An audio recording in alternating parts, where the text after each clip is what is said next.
Saya ingin ajak kita untuk merenungkan firman dalam mensyukuri seluruh proses perjalanan kasih ini. Mari kita berdoa.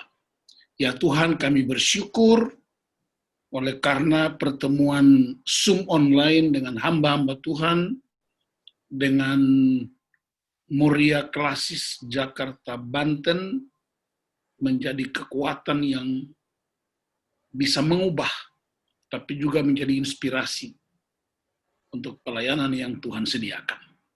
Kami rindu dengar firman Tuhan, urapi hamba-Mu dan semua kami, supaya firman Tuhan sungguh-sungguh menjadi kekuatan. Dalam nama Tuhan Yesus Kristus, kami berdoa. Amin. Bapak, Ibu, Saudara-saudara, saya membaca dari kitab Roma pasal 1 ayat 13 sampai dengan ayat 17. Roma 1 ayat 13 sampai 17. Saudara-saudara, aku mau supaya kamu mengetahui bahwa aku telah sering berniat untuk datang kepadamu, tetapi hingga kini selalu aku terhalang, agar di tengah-tengahmu aku menemukan buah, seperti juga di tengah-tengah bangsa bukan Yahudi yang lain. Aku berhutang, baik kepada orang Yunani maupun kepada orang bukan Yunani, baik kepada orang terpelajar maupun kepada orang tidak terpelajar. Itulah sebabnya aku ingin untuk memberitakan Injil kepada kamu juga yang diam di Roma. Sebab aku mempunyai keyakinan yang kokoh dalam Injil. Karena Injil adalah kekuatan Allah yang menyelamatkan setiap orang yang percaya. Pertama-tama orang Yahudi, tetapi juga orang Yunani. Sebab di dalamnya nyata kebenaran Allah yang bertolak dari iman dan memimpin kepada iman, seperti ada tertulis, orang benar akan hidup oleh iman. Demikian firman Tuhan. Rekan-rekan hamba Tuhan dan para nande, ya, Moria. Saya pendeta Nusliur, sudah cukup lama mengenal GBKP. Saya dari Gereja Kristen Oikumene di Indonesia. Saya mengenal moderamennya sejak Pak almarhum Pak Sitorus, ketemu lagi dengan Pak Jadiaman, kemudian ketemu lagi dengan Pak Sinulingga, ketemu lagi dengan Pak baru semuanya sampai terakhir sekarang dengan Pak moderamen Pak Purba. Saya sering ke Tanah Karo, Brastagi, ke Kaban Jahe, pernah melayani hamba-hamba Tuhan, kumpul di kantor pusatnya. Ya, saya pernah masuk ke desa-desanya sampai di Laumacio. Dan di Jakarta, terima kasih Bu Pendeta Jenny sering jemaat-jemaat di Jakarta, Jabodetabek undang saya untuk berkhotbah, seminar, pelayanan, pelatihan. Jadi saya nggak asing dengan orang GBKP. Jadi juga tidak tahu banyak, tapi saya baca sejarah GBKP yang sudah lama sekali, benih yang tumbuh, itu masih tulis dengan huruf ejaan lama. Jadi saya punya keterharuan terhadap GBKP yang begitu hebat menjangkau daerah-daerah yang sangat terpencil. Dan karena itu program Gerakan 10.000, saya ingin menyebutnya sebagai sebuah tindakan kasih. Dan itu sangat mulia. Karena itu saya ingin untuk menyampaikan renungan singkat sekaligus menjadi inspirasi. Yang pertama, saya mengutip seorang penulis terkenal namanya Stanley Jones. Stanley Jones bilang begini, Stanley Jones bilang, agama adalah usaha manusia untuk mencari Tuhan. Saya ulang. Menurut Stanley Jones, agama adalah usaha manusia untuk mencari Tuhan. Tetapi Injil adalah cara Tuhan untuk mencari manusia. Ada banyak agama, tetapi hanya ada satu Injil. Dan Injil itu kabar baik.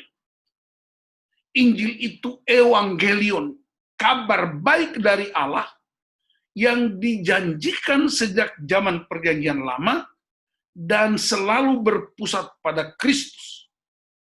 Dan karena itu kabar baik ini oleh dunia diselamatkan oleh Kristus, segala sesuatu dilunasi oleh Kristus. Dan berita ini harus diberitakan ke seluruh dunia, menjangkau segala suku bangsa. Kenapa? Karena Paulus mengatakan Injil adalah kekuatan Allah yang menyelamatkan orang percaya. Jadi kita nggak punya tips apa-apa untuk menyelesaikan problem apapun, tetapi Injil adalah kekuatan Allah dan itu mesti diberitakan. Nah, cara pemberitaannya gereja punya cara. Mentabiskan pendeta, penginjil, guru agama, mengangkat pertua, diaken, kategori-kategori di GBKP itu ada Saitun, ada Mamre, ada Moria, ada semuanya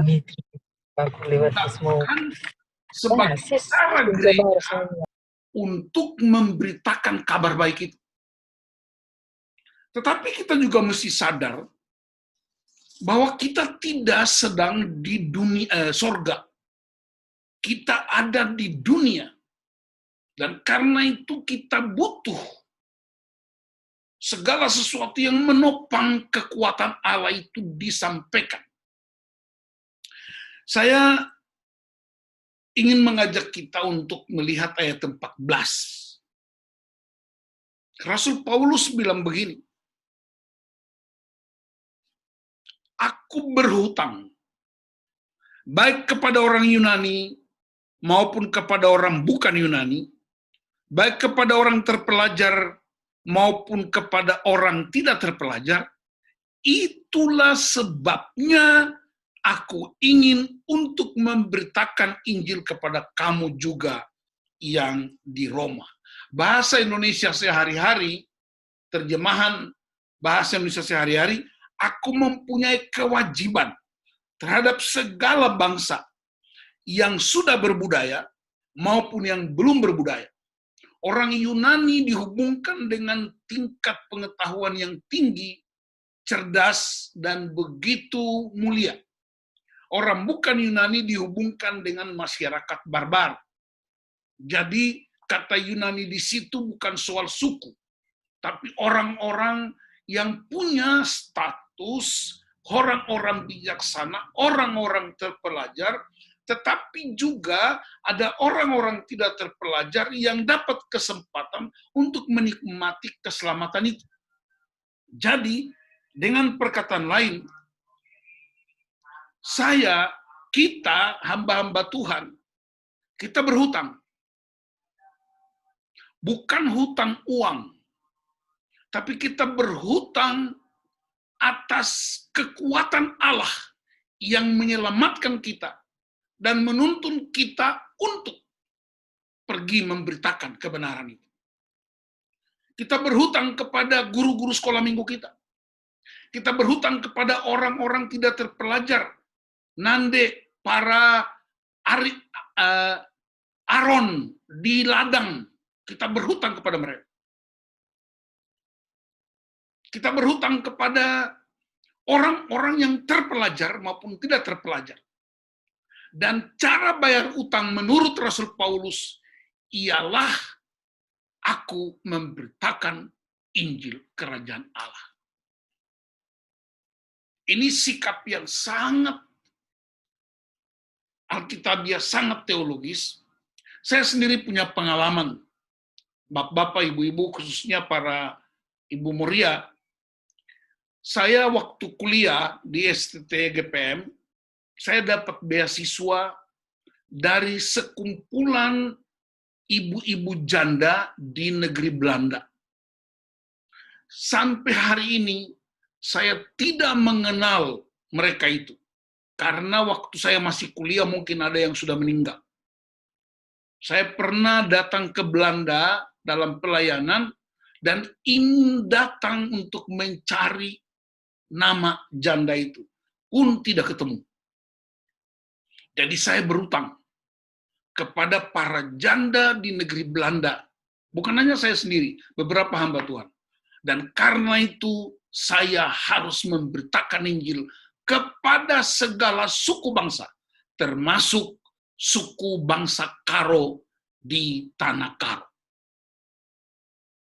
Itu sebuah kemuliaan. Dan itu panggilan ilahi.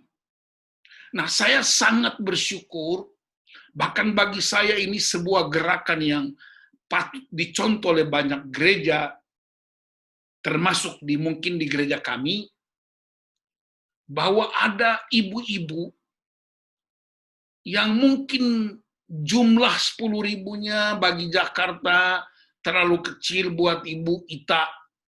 Di Kebayoran Lama itu kecil sekali lah itu, 10.000 itu. Ya, Ibu Ita itu kalau dia masak sop buntut itu enak sekali. Itu Ibu Ita itu dia punya sop buntutnya. Pernah saya pimpin, mereka punya ibu-ibu di sana itu. 10.000 mungkin bagi ibu-ibu itu kecil. Tetapi saya lihat itu seperti seseorang yang pernah di Jerman, ada seorang bapak tua yang tiap hari dia menjahit sepatu, dia tukang sepatu yang jahit sepatu-sepatu di pinggir jalan, dan ada seorang mahasiswa teologi yang tiap hari lewat situ pergi kuliah dan pulang lewat situ juga. Lalu pada tahun menjelang wisuda anak muda itu jadi seorang pendeta, bapak tua ini serahkan sebuah sepatu buat dia. Sepatu yang dia jahit sendiri. Bukan sepatu baru, sepatu bekas. Lalu dia bilang begini, saya tidak bisa pergi beritakan Injil. Saya sudah lanjut usia. Tapi saya menopang Anda untuk pergi beritakan Injil. Dan inilah sepatu yang saya berikan. Untuk ketika Anda berdiri memberitakan Injil, saya merasa saya sudah ikut mengambil bagian dalam pemberitaan Injil itu. Jadi ada begitu banyak cara yang orang lakukan untuk menopang Injil Kerajaan Allah. Nah, para pendeta dan ibu-ibu,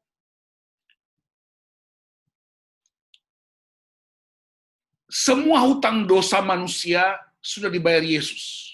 Kita nggak usah bayar hutang dosa. Tapi kita punya hutang rohani. Apa hutang rohani kita? Kita hutang rohani terhadap dunia yang terhilang. Kenapa? Karena mereka mesti mendengar keselamatan, kabar baik itu. Kita sudah diselamatkan. Ini Rasul Paulus menyebutnya sebagai taken gift. Ya. Sebenarnya saya ada satu klip waktu saya melayani di Ndokun Siroga, kaum Morianya nyanyi lagunya. Nyanyi dalam bahasa Karo, kalau diterjemahkan, saya minta pendetanya terjemahkan ke saya. Dia bilang begini, ini problem gereja, pergumulan kita. Lagu itu bilang begini, ibu-ibu bekerja di ladang, dan ini dinyanyikan oleh kaum Moria. Ada klipnya, nanti saya kirim ke Ibu Ruth, atau nanti saya kirim ke Ibu Jenny. Mereka bilang begini, tapi bapak-bapak habiskan waktunya habiskan uangnya di kedai kopi, di tempat pemancingan, lalu tidak memperhatikan anak-anak. Itu sebuah tantangan buat hamba Tuhan. Sebuah tantangan untuk keselamatan itu mesti dimulai dari keluarga. Sebuah tantangan untuk membuat gereja sadar bahwa kekuatan Injil itu dimulai dari keluarga. Dan saya bersyukur, ya, biasanya ya ibu-ibu itu sangat suka sekali untuk hadir di gereja. Wanita-wanita karo di GBKP itu menurut saya itu Ibu Pendeta Jenny itu sangat rohani. Waduh, rame. Makanya Ibu Ruth bilang ke saya bilang ke Ibu Ruth, saya akan jam 5 live karena saya akan memimpin PA di gereja melalui Zoom. Lalu Ibu punya jamnya, bagaimana sambutan banyak dan perkenalan. Dia bilang katanya, nanti ibu-ibu ngomong 1 orang 2 menit. Saya bilang, sejak kapan wanita karo ngomong 2 menit? Kalau udah wanita karo ngomong 2 menit di sebuah acara itu mujizat. Buktinya kan tidak 2 menit. Ya. Tapi mereka banyak bicara, banyak memberi, banyak yang datang ke gereja. Dan itu kekuatan gereja yang luar biasa hebat. Karena itu saya salut ya atas nama hamba Tuhan, atas nama ibu saya yang membesarkan saya dalam gereja. Bapak saya pendeta, tapi saya paling banyak mendapat pelajaran dari ibu saya. Saya ingin menyampaikan salam hormat buat Moria G. Klasis Jakarta Banten yang ikut di dalam arak-arakan pemberitaan Injil bagi suku-suku, bagi jemaat-jemaat yang terpencil. Nah, pertanyaannya begini. Pertanyaannya, apa yang kita dapatkan? Baik yang memberi maupun menerima. Rasul Paulus mengingatkan kita dalam 2 Tesalonika 19, 1 Tesalonika 2 ayat 19 dan 20. Rasul Paulus bilang, ternyata kebanggaan, sukacita, mahkota, kemuliaan dari kami pemberita Injil adalah umat. Saya bikin bahasa yang lebih singkatnya ialah kekudusan hamba Tuhan adalah kebutuhan umat, tetapi pertobatan umat adalah kemuliaan kami. Dan itulah yang menjadi kebanggaan kita. Saya ingin bacakan ayat ini buat hamba-hamba Tuhan. 1 Tesalonika 2 ayat 19 dan 20. Sebab siapakah pengharapan kami, atau sukacita kami, atau mahkota kemegahan kami di hadapan Yesus, Tuhan kita, pada waktu kedatangannya, kalau bukan kamu, sungguh kamulah kemuliaan kami dan sukacita kami. Jadi, teman-teman pendeta, kai beritandu pendeta, mejua-jua, haleluya. Siapakah pengharapanmu? Siapakah sukacitamu? Siapakah mahkotamu? Siapakah kemegahanmu di hadapan Yesus? Umat yang engkau layani. Siapakah kemuliaanmu? Kehidupan umat yang penuh dengan kelimpahan karena mendengar kebenaran. Tetapi saya mau kasih tahu jemaat, Ibu Ita dan kawan-kawan, Ibu-Ibu Moria, pertobatan jemaat adalah kemuliaan bagi pelayanan yang kita kerjakan. Kemarin saya bicara dengan majelis GBKP Sumur Batu. Ada Ibu Pendeta Jenny juga hadir di situ. Yang mau saya kasih tahu ialah pengudusan hamba-hamba Tuhan tidak berarti kita sudah sempurna. Tapi pengudusan sebenarnya adalah istilahnya Dallas Willard, dia bilang begini, pengudusan adalah kristenisasi terhadap orang Kristen. Saya ulangi, kekudusan adalah kristenisasi terhadap orang Kristen. Jadi kita sudah kuat karena penyelamatan, tapi kita juga mesti hidup kudus, dipisahkan dari dunia. Makanya mohon maaf, saya pendeta yang sangat tidak mendukung kalau ada pendeta yang berpolitik praktis.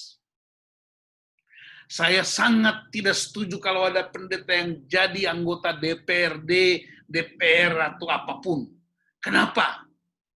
Karena hamba Tuhan itu diurapi untuk menyampaikan kabar baik, keselamatan, kekuatan Allah, kuasa Allah, kebenaran Allah, supaya jemaat dikuduskan untuk menyambut kedatangan Kristus.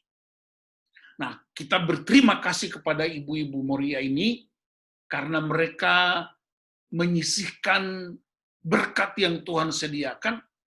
Mereka menunjukkan kasih itu buat hamba-hamba Tuhan, dan itu kami nggak bisa bayar. Atas nama pendeta-pendeta, Ibu Ita dan Ibu Jenny dan Ibu Ruth, kami para pendeta nggak bisa balikin itu uang. Tapi izinkan kami untuk memberitakan Injil sebagai cara kami melunasi hutang. Hutang karena dunia harus diselamatkan. Hutang atas kematian Kristus. Hutang atas orang-orang yang berjuang di ladang. Hutang atas orang-orang yang bekerja untuk menopang Injil Kerajaan Allah. Hutang itu tidak akan lunas, tapi Injil itu bergulir terus-menerus sampai menjangkau seluruh pelosok dan banyak orang menyembah Tuhan. Apa ucapan terima kasih dunia? Saya mau kasih tahu. Mungkin dunia lupa berterima kasih. Bahkan ibu-ibu yang memberikan pun mereka udah lupa. Karena mereka memberikan dengan hati yang tulus. Tapi saya ingin kutip ayat terakhir. Allah tahu berterima kasih. Ibrani 6 ayat 10.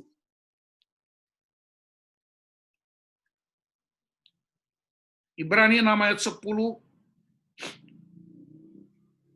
Ayat ini buat kita semua. Dia bilang begini, sebab Allah bukan tidak adil, sehingga ia lupakan pekerjaanmu dan kasihmu yang kamu tunjukkan terhadap namanya oleh pelayanan kamu kepada orang-orang kudus yang masih kamu lakukan sampai sekarang. Tuhan tahu berterima kasih kepada Moria Klasis Jakarta, Banten. Tuhan tahu berterima kasih kepada pimpinan Klasis. Juga Tuhan tahu berterima kasih kepada hamba-hamba Tuhan. Karena engkau telah melibatkan diri, telah menunjukkan kasih-Mu, pelayananmu kepada orang-orang kudus sampai hari ini. Tuhan Yesus memberkati pelayanan ibu-ibu. Tuhan Yesus memberkati pelayanan hamba-hamba Tuhan. Saya ingin bersaksi singkat ketika saya mendapat kesempatan 5-6 tahun lalu untuk melayani di Amerika. Saya pergi dengan istri dan 2 anak. Setelah kami habis pelayanan 1 bulan, saya ditawarkan untuk menjadi pendeta di sebuah kota dekat New York, namanya Lancaster. Waktu itu memang saya agak galau di Indonesia. Saya merasa pelayanan itu nggak banyak didukung. Saya merasa semua pelayanan yang saya kerjakan di Indonesia, Bapak Ibu, saya berkeliling ke seluruh Indonesia. Saya pernah melayani di Cina 3 tahun, pergi ke Kanada, pergi ke Hong Kong, semua termasuk di Indonesia, hampir seluruh pelosok. Tapi saya merasa tidak ada yang mengalami terobosan. ketika kami diundang ke Amerika, saya pikir ini cara Tuhan. Waktu habis pelayanan 1 bulan, pendeta di sana bilang begini, Pendeta Nus, kalau Anda bersedia, Anda boleh pindah dengan keluargamu ke Amerika di Lancaster. Kami punya gedung gereja cukup besar, fasilitasnya lengkap, semuanya lengkap. Anak-anakmu akan kuliah di Amerika, istrimu akan dikasih pekerjaan. Asal Anda mau jadi pendeta di sini. 2 jam naik mobil dari New York. Wah, itu bagi saya seolah-olah itu jawaban Tuhan atas kegalauan saya melayani bertahun-tahun di Indonesia. Lalu saya bicara dengan istri dan kami balik dari Philadelphia ke New York. Kami pergi dengan beberapa hamba Tuhan makan es krim di Manhattan. Sambil mereka makan es krim, saya masuk ke sebuah toko Kristen. Dan waktu saya masuk, saya kaget luar biasa. Karena saya melihat ada sebuah lukisan yang sangat saya kenal. Pemilik tokonya itu orang Kristen Yahudi. Kira-kira masih umur sekitar 40 tahun. Lalu saya tanya dia, berapa harga lukisan itu? Dia tepuk pundak saya, dia bilang, mohon maaf, lukisan yang itu kami nggak jual. Anda orang kesekian juta yang sudah tanya, kami tidak jual. Itu toko Kristen, jadi menjual aksesoris Kristen. Lalu saya keluar, lalu saya bilang ke istri saya sama anak-anak, saya bilang kita nggak jadi terima tawaran pindah ke Amerika. Kenapa? Saya bilang nanti udah sampai di pastori, baru papi cerita. Apa yang saya lihat? Ada gambar lukisan Simon orang Kirene yang memikul salib Yesus. Kemudian di antara punggungnya Simon dan salib itu ada sebuah tangan yang tidak kelihatan dengan lampu berkedap-kedip dan tertulis di situ satu kalimat, invisible hand. Memberi pengertian buat saya. Seluruh perjuangan kita membawa kabar baik. Seluruh perjuangan kita memikul salib. Anda tidak pikul sendiri di Indonesia. Anda tidak pikul sendiri di Tanah Karo. Tapi ada tangan yang tidak kelihatan yang menopang Anda untuk membawa arak-arakan salib itu. Banyak orang diselamatkan. Sejak itu saya putuskan kita kembali ke Indonesia dan mulai membangun pelayanan dengan banyak pihak, dengan banyak gereja. Dan sampai hari ini saya begitu bersuka cita. Jadi kita enggak kerja sendiri, kita enggak pikul sendiri. Ada tangan yang tidak kelihatan yang menopang kita. Dan tangan yang tidak kelihatan itu terbukti melalui para wanita yang menyediakan sedikit sebagian piring nasi mereka, sebagian lauk pauk mereka untuk menopang Injil itu. Dan Tuhan berterima kasih untuk itu. Tuhan memberkati. Bujur melala, kita berdoa. Terima kasih Tuhan untuk firman-Mu. Terima kasih untuk refleksi, menjadi inspirasi buat hamba-hamba-Mu yang melayani di Tanah Karo. Tapi juga untuk ibu-ibu Moria GBKP Jakarta dan Banten yang telah mengambil bagian, ikut terlibat dalam pekerjaan yang begitu hebat dan mulia. Injil adalah kekuatan Allah yang menyelamatkan. Kami berhutang kepada orang-orang terpelajar. Kami berhutang kepada orang-orang tidak terpelajar. Dan karena itu kami memberitakan Injil ke kerajaan Allah. Segala hormat kemuliaan buat Engkau Bapa, berdoa buat pimpinan klasis, Ibu Jenny dan tim, berdoa buat Ibu Moria, pengurus Moria, pengurus Runggun, semua mereka yang terlibat. Bapa, kuduskan mereka, kembalikan kemuliaan itu Tuhan buat Engkau, tetapi Engkau memberkati tangan-tangan mereka, hati mereka. Dan kami percaya firman Tuhan dalam Yesaya 55 ayat 11. segala firman yang diucapkan, yang keluar dari mulut hamba-hamba di berbagai tempat khususnya di Tanah Karo, tidak akan pernah kembali dengan sia-sia. Dalam Kristus Yesus kami berdoa dan mengucap syukur. Haleluya. Amin.